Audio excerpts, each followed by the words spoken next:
Hello dear friends, तो मैं हूं आरती संस्कृति आईएएस यूट्यूब चैनल पे आप सभी का स्वागत है। मैं हाजिर हूं एक नए विषय को लेकर के। अभी जो है हाल ही में जो है चर्चा में है कि खबर आ रही है कि 50 रुपए जो है सिलेंडर की कीमत बढ़ गई है। तो हमारे लिए 50 रुपए जरूरत नहीं, मतलब 50 रुपए क्यों बढ़ी है, हमारे लिए ये जानना जरूरी है। जो हाउस होल्ड्स होते हैं, जो हाउस वाइफ्स होती है, तो उनके लिए तो चिंता का विषय दूसरा है, वो दूसरे तरीके से डिस्कशन कर रही होंगी। लेकिन इस आर्टिकल में हम ये बात करेंगे कि आखिरकार जो है एलपीजी जो सिलेंडर्स हमारे होते हैं उनकी कीमत बढ़ती क्यों है, क्या-क्या कारण होते हैं, कैसे बढ़ती है, क्योंकि बहुत ज़्यादा फैक्टर्स हैं जो कि इन कीमतों को बढ़ाने का जो है श्रेय उनको जाता है। हम सारे आर्टिकल इस आर्टिकल के माध्यम से सारे फैक्ट्स को अच्छे से कवर करेंगे, क्यों बढ़ती हैं, कब बढ़ती हैं और कब-कब इससे पहले जो है कीमतें बढ़ चुकी हैं। भारत का क्या रोल है, अंतर्राष्ट्रीय स्तर पर क्या-क्या चीज़ें ऐसी हैं जो कि जो एलपीजी का प्राइस होता है उसको बढ़ाने का या कम करने का जो भी श्रेय जाता है, हम सब जो है इस आर्टिकल के माध्यम से पढ़ने वाले। देखो यहाँ पे क्या लिखा, कैसे तय होती है एलपीजी सिलेंडर की कीमतें, कैसे तय होती हैं ये पढ़ेंगे। गैस की बढ़ती कीमतों के पीछे की जो भी सच्चाई है, जो भी कारण है, वो सब यहाँ पर जो है वन बाय वन कवर करने वाले हैं। तो पहले हम देखते हैं कि चर्चा के प्रमुख बिंदु क्या है।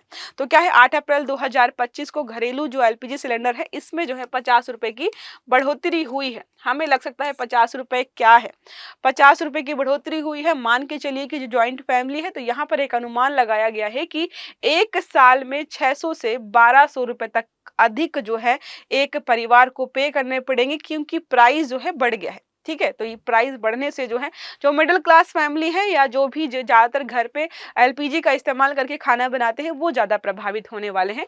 दिल्ली में जो है अगर हम बात करें तो 14.2 किलोग्राम के सिलेंडर का जो प्राइस होने वाला है 853 है। अब ये 853 कैसे तय होता है मैं आपको जो है बता दूंगी। ठीक है, मैं आपको बता दूंगी कैसे ये प्राइस तय होता है। कीमतें जो भी बढ़ती हैं तो उससे मध्यम और निम्न आय वर्ग वाले लोग ज्यादा प्रभावित होते हैं। घरेलू बजट पर सीधा असर पड़ता है, क्योंकि हमें पता है सरकार जो है सब्सिडी भी देती है। उज्ज्वला योजना है, वहां पर जो है सब्सिडी मिलती है डीबीटी के माध्यम से, ताकि प्राइस थोड़ा कम हो जाए। जो पहले 500 रुपए देने पड़ते थे ना, उज्ज्वला योजना के जो भी मेंबर्स हैं उनको 550 रुपए देने पड़ेंगे। तो जब सरकार ने जो सिलेंडर्स वगैरह और जो है गैस कनेक्शन वितरित किए थे, तो एक बार तो उन्होंने भरवा के दे दिया था, लेकिन जब रिफिलिंग की बात आई थी तो सरकार ने देखा था बहुत सारे परिवार ऐसे हैं जो कि फिर से वही लकड़ी कंडे या जो भी जिसका भी इस्तेमाल करके अपना खाना पका रहे थे, फिर से जो है उसी पर चले गए थे। क्यों? क्योंकि वो 500 550 रुपए का जो सिलेंडर आता है वो भी जो है नहीं अफोर्ड कर पा रहे थे। अब और महंगा होता जा रहा है, तो जाहिर सी बात है यहाँ पर एक चिंता का विषय बन रहा है कि सरकार चाहती थी कि पर्यावरणीय जो खतरे हो रहे हैं, जो महिलाओं को समस्याएं हो रही थी चूल्हे में खाना बनाने से, वो फिर से हो जाएंगे, क्योंकि गैस की कीमतें बढ़ रही हैं तो वो लोग नहीं खरीदेंगे।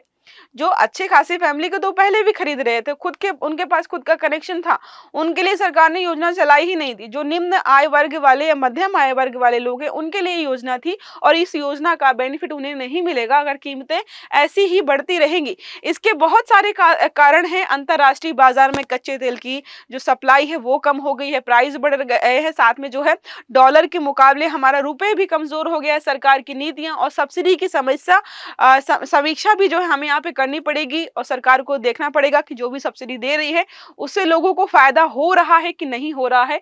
भारत में रसोई गैस का उपयोग करोड़ों घरों में होता है, कीमतों में थोड़ी भी बढ़ोतरी होती है, जो जनता का जो बजट है वो हिल जाता है। ठीक है, ये सारे पॉइंट्स हैं जो कि इसके एक तरीके से कारण हैं प्राइस बढ़ने के, और साथ में जो है प्राइस बढ़ने से क्या क्या समस्याएं हो सकती हैं वो सारा यहाँ पर हम वन बाय वन कवर करेंगे।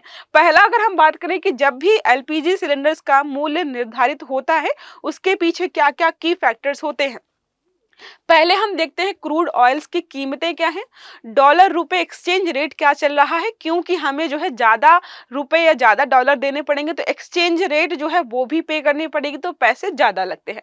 इंपोर्ट पैरिटी प्राइस क्या होता है ये भी हम इस आर्टिकल के माध्यम से पढ़ेंगे, ये भी एक रीजन होता है।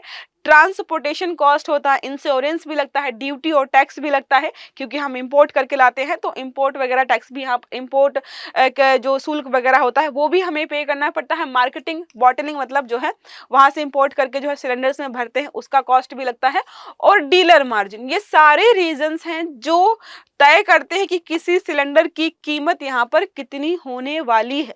यहाँ तक समझ में आ गया होगा, आई होप आपको। अब यहाँ पर बात करें कीमतें क्यों बढ़ रही हैं, तो ऑयल मार्केटिंग कंपनियों को घाटा हुआ है। यहाँ पर एक रिपोर्ट प्रकाशित की गई है या डेटा जारी किया गया है कि जो ऑयल कंपनियां हैं, ऑयल मार्केटिंग कंपनियां, उनको जो है 43,000 करोड़ रुपए का घाटा हुआ है। जब उनको घाटा हुआ है, घाटा कवर करने के लिए वो क्या कर रही हैं, प्राइस बढ़ाकर बेच रही हैं ताकि जो है अपनी वो घाटे को जो है कवर कर पाए। कीमतें जो है बढ़ाकर जो है घाटे की भरपाई कर रही हैं। और क्रूड ऑयल की अंतरराष्ट्रीय कीमतें की बात करें तो जो है कच्चे तेल की कीमतें जो है रिकॉर्ड स्तर पर पहुंच गई हैं। जो है ब्रेंट क्रूड की कीमत बढ़कर जो है 110.87 डॉलर प्रति बैरल तक पहुंच गई है। तो ये जो है सारे रीजंस हैं जिसकी वजह से जो है प्राइसेस जो है बढ़ते जा रहे हैं। डॉलर के मुकाबले हमारा रुपया जो है वो तरीके से कमजोर हो गया है। इसके अलावा जो है गैस के इंपोर्ट पर भी इसका असर पड़ रहा है। डॉलर मजबूत है, रुपए कमजोर है, तो क्या हो गया है, गैस महंगी हो गई है। विदेशी फंड का बहिर्गमन, अब हमें जो है ज्यादा डॉलर्स देने पड़ेंगे या जो है एक उतने ही सामान को खरीदने के लिए। तो ये सारे रीजन है। एक चीज यहाँ पर है अंतरराष्ट्रीय कीमतें, एक पॉइंट और ऐड कर लीजिएगा, ओपेक प्लस जो 10 कंट्रियां हैं, ठीक है, नाम आप देख लेना, नाम मुझे भी सारे याद नहीं है और मुझे इतना पता है कि एशिया के कुछ यहाँ पर देश आपको देखने को मिल जाएंगे और रूस भी सम्मिलित है, ठीक है। तो ओपेक प्लस की जो 10 कंट्रियां हैं, जो कि यहाँ पर ओपेक प्लस 2016 में बनाया गया था, ठीक है। ओपेक पहले से ही था, आई थिंक 1996 में बनाया गया था। 13 कंट्रीज थी, एक जो है बाद में यहाँ पर जो है बाहर हो गई थी, उसका नाम आप सर्च कर लीजिएगा। ये क्या करती हैं, जो ओपेक कंट्रीज हैं, उत्पादन करती हैं क्रूड ऑयल वगैरह गैसेस का, ये कोशिश करती है कि भाई प्राइस जो है स्टेबल रहे।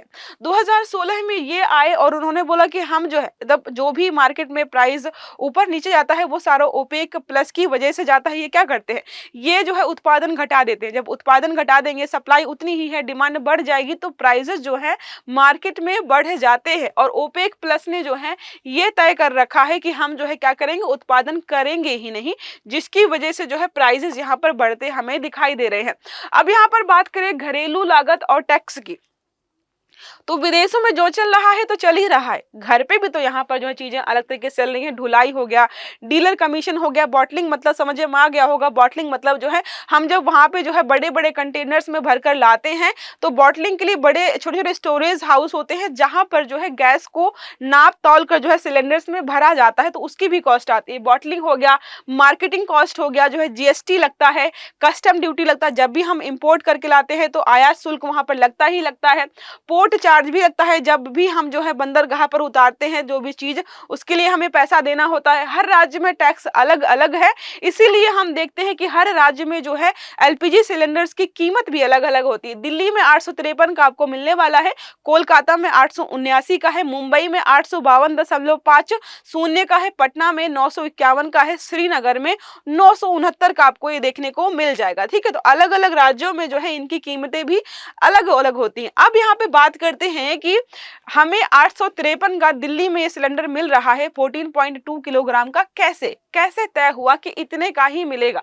तो पहला हमारा है यहाँ पर जो है import parity price. Import parity price मतलब है कि विदेश में कितने रुपए का जो है एक मतलब उन्होंने तय किया है कि हाँ हम इतने रुपए में इतने केजी जो है एलपीजी बेचेंगे। उसके अलावा वहां पर जो भी टैक्स वगैरह लगा, जो भी शुल्क वगैरह लगता है, उसको हम यहाँ पे बोलते हैं। भारत अपनी जरूरत के अधिकांश एलपीजी हम आयात करते हैं। आयात आई थिंक जो है हम 70% से ज्यादा जो है चीज एलपीजी आयात ही करते हैं।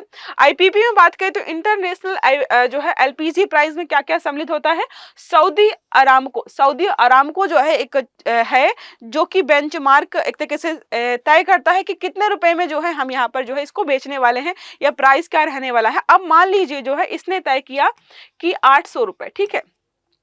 अब ढुलाई हो गया, बीमा हो गया, ड्यूटी हो गया, यह सब मिलाकर जो है कितना हो गया, 53 हो गया, ठीक है। ये सारे मिलाकर कितना हो गया, मान लीजिए 50 रुपए हो गए, ठीक है। 850 हो गया टोटल, यह कीमत जो है डॉलर में होती है, फिर रुपए में बदली जाती है। तो जो भी कीमत है ये सारी जो है डॉलर में होती है, फिर बाद में रुपए में बदली जाती है। तो ये तय करता है कि हाँ ठीक है, इतने रुपए में बेचा जाएगा। इसके अलावा जो है बहुत सारे चार्जेस वगैरह लगा करके जो है फाइनली यहाँ पर तय होता है कि कोई जो चीज है वो हमारे यहाँ पर कितने में बिकेगी। अब सारा वहां पर हो गया, मान लो 850 रुपए हो गया।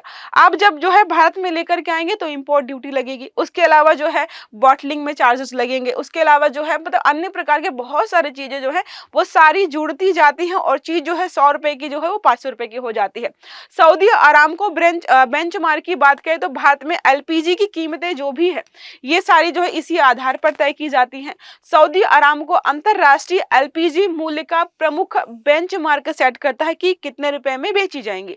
मार्च 2025 की कीमतों की बात करें तो यहाँ पर था 769.1 एमटी के बराबर डॉलर्स के हिसाब से यहाँ पर दिया जा रहा था, जो कि हमें बताता है कि जनवरी की तुलना में जो है 6% ज्यादा है। अगर 2020 से तुलना करें तो अभी तक इनके प्राइजेस में 104% की बढ़ोतरी की जा चुकी है। इसके फैक्टर्स की बात करें तो बहुत सारे फैक्टर्स हैं, कोरोना भी फैक्टर है, रूस और यूक्रेन का भी यहाँ पे फैक्टर है, क्योंकि उनके बीच युद्ध हो रहा है तो वो उत्पादन कर ही नहीं रहे। और जो है अगर मैं बात करूं ओपेक और ओपेक प्लस की, ओपेक और ओपेक प्लस की कि कितना उत्पादन करते हैं या कितना जो है एक तरीके से वैश्विक स्तर पर जो है सप्लाई करते हैं, तो ये 30% करते हैं, ठीक है। और जो है ये 40 से 45% करते हैं। भले ही यहाँ पर 13 कंट्रीज हैं, शायद अब 12 हो गई, एक बार चेक कर लीजिएगा, और यहाँ पर 10 देश शामिल है, लेकिन फिर भी जो है आयाती देशों को जो है ये जो है उत्पादन की हम मात्रा देख रहे हैं, उत्पादन जो है ये ज्यादा कर रहे हैं। तो ये उत्पादन कम कर देंगे, इसका मतलब जो है सप्लाई कम हो जाती है, सप्लाई कम होती है, डिमांड उतनी ही बनी है, तो पैसे जो है लगातार बढ़ते हमें दिखाई देते हैं। अब बात करें अन्य लागतें कौन कौन सी सम्मिलित है, तो हमने कुछ कुछ देख ली। उसके अलावा यहाँ पर जो है फ्री ऑन बोर्ड सम्मिलित है, ढुलाई के चार्जेस हैं, इंश्योरेंस भी लेना पड़ता है। जब भी वहां से जो है एलपीजी को जो है टैंकर्स में भर करके बड़े बड़े उसमें भर करके लाते हैं तो अब कोई कल को खतरा ना हो जाए, इसलिए इंश्योरेंस भी लेना पड़ता है। और हाँ, एक और पॉइंट ऐड कर लीजिएगा कि ओपेक प्लस कंट्रीज को कार्टेल के नाम से जाना जाता है, क्योंकि जो है वैश्विक स्तर पर जो है कीमतों को कम मतलब बढ़ाने का जो काम है सारा यही करती है। इंश्योरेंस भी होता है, कस्टम ड्यूटी लगती है, पोर्ट शुल्क भी लगता है उतारने का, रुपए डॉलर का विनिमय दर होता है वो भी आपको पे करना पड़ता है, बॉटलिंग देख ली, डीलर कमीशन देख ली, जीएसटी आदि ये सारे टैक्सेस यहाँ पर लगते हैं। बाद में ही फाइनल डिसाइड होता है कि कितने रुपए का एक सिलेंडर बिकने वाला है। अब बात करें जो है कीमतें लगातार क्यों बढ़ रही, तो बहुत सारे रीजंस हैं। कोरोना के बाद जो है डिमांड में उछाल आ गई, अब बाहर लकड़ी बिनना, ये सब करना, वो सब करने के लिए नहीं जा पा रहे थे लोग। सप्लाई कम है, डिमांड ज्यादा है, तो प्राइस बढ़ जाएंगे। रूस और यूक्रेन के युद्ध की वजह से क्या हुआ कि ये दोनों ही देश जो है उत्पादन कर ही नहीं पाए, तो बाधित हो गए। यहाँ पे चीजें बहुत सारी कीमतें जो है बढ़ गई। 2025 में सऊदी अरामको ने 6% की दर से यहाँ पे दाम बढ़ा दिया। मान लो पहले जो है 100 रुपए में दे रहे थे, अब इन्होंने बोला कि हम 106 में देंगे, तो 6% दाम जो इन्होंने खुद ही बढ़ा दिया है। पहले जो है एलपीजी की कीमत कुछ इस प्रकार थी, अब हमने ऑलरेडी देख लिया है कि 2020 की तुलना में लगभग जो है 104% बढ़ाया गया है। रिफाइनरी यील्ड की बात करें तो एलपीजी मात्र कितना है, 5% है, आपको ये याद रखना है। अब यहाँ पे बात करें कि इतिहास में कब कब जो है प्राइसेस बढ़ाए गए हैं एलपीजी के, तो अप्रैल 2021 से अब तक कुल वृद्धि की बात करें तो 193.5 प्रति सिलेंडर बढ़ाया गया है। सिर्फ मई 2025 में 2 बार दाम बढ़ाए गए हैं, पहले 50 रुपए फिर 3 रुपए, 2 बार बढ़ा दिए गए। उपभोक्ताओं पर क्या असर पड़ेगा, तो मैंने आपको बताया ऑलरेडी, बजट उनका खराब होता है, विशेषकर जो दैनिक खाना वगैरह घर पे बनाते हों, उनको एक साल में 600 से जो है 1000 रुपए अधिक इस बार या जो है अब से पे करने पड़ेंगे, क्योंकि दाम यहाँ पर बढ़ गए हैं। उज्ज्वला योजना के जो भी लाभार्थी हैं सब्सिडी मिलने के बावजूद भी जो है उनको 550 रुपए प्रति सिलेंडर यहाँ पर पे करना पड़ेगा, जो कि अपने आप में उनके लिए ज्यादा है। तो जो भी मध्यम और निम्न आय वर्ग के लोग हैं उन पर जो है ज्यादा प्रभाव पड़ने वाला है। अब निष्कर्ष और सुझाव की बात करें कि पूरे जो है आर्टिकल से क्या निष्कर्ष निकलता है, और सुझाव की बात करें सरकार को जो है इस समस्या से निपटने के लिए क्या करना चाहिए, तो वैश्विक फैक्टर्स पर निर्भर हैं, कीमतें वैश्विक फैक्टर्स पर निर्भर हैं, ये निष्कर्ष निकल कर के आ रहा है। सरकार यहाँ पर कितना भी प्रयास कर ले, अगर जो है हम आयात करके ला रहे हैं और कीमतें वहाँ पर बढ़ रही हैं तो हमें चीज़ें महंगी ही मिलेंगी, ये तय है। इसके अलावा सरकार को स्थायी सब्सिडी नीति और वैकल्पिक ऊर्जा स्रोत पर ध्यान देना चाहिए।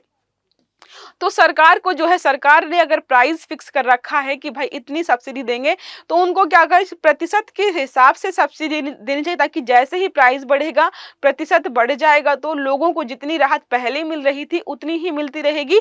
इसके अलावा अगर हमें पता है कि जो है प्राइस बढ़ रहे हैं लगातार, तो हमारे पास वैकल्पिक ऊर्जा स्रोत भी होने चाहिए, ताकि जो है हम बेहतर तरीके से चीजों को मैनेज कर पाएं।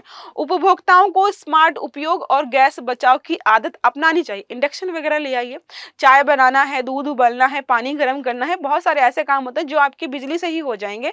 तो आप जो है इस प्रकार के इक्विपमेंट्स अपने यहाँ पर रख सकते हैं, जो कि आपको जो है मदद करेंगे कि अगर प्राइसेस बढ़ते हैं। और बहुत सारे राज्यों में, तो दिल्ली में तो बिजली मिल रही थी आपको 200 यूनिट तक फ्री। अगर किसी राज्य में ऐसा है जहाँ पर बिजली की कीमतें कम है या जो है फ्री में मिल रही है, तो उनको जो है इलेक्ट्रॉनिक डिवाइसेस रखनी चाहिए, जिसमें जो है आप छोटे मोटे काम अपने जो है कर सकते हैं। इससे क्या होगा, आपको गैस का इस्तेमाल जो है थोड़ा सा कम करना पड़ेगा।